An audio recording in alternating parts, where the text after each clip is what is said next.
مرحبا بكم متابعينا الأوفياء. باش يجيكم غير جديد اضغطوا زر الاشتراك وفعلوا الجرس باش توصلكم الفيديوهات أول بأول. أولا إن كنت جديد معنا لا تنسى الاشتراك بالقناة واضغط على لايك للفيديو.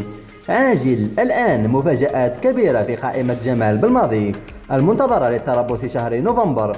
يستعد المنتخب الجزائري لخوض مباراتين مهمتين في افتتاح التصفيات المؤهلة لكأس العالم، حيث سيفصل المدرب جمال بالماضي في القائمة المعينة بتربص شهر نوفمبر، حيث يسعى بالماضي لإجراء بعض التعديلات المتعلقة بقائمة المنتخب خلال فترة التوقف الدولي المقبلة.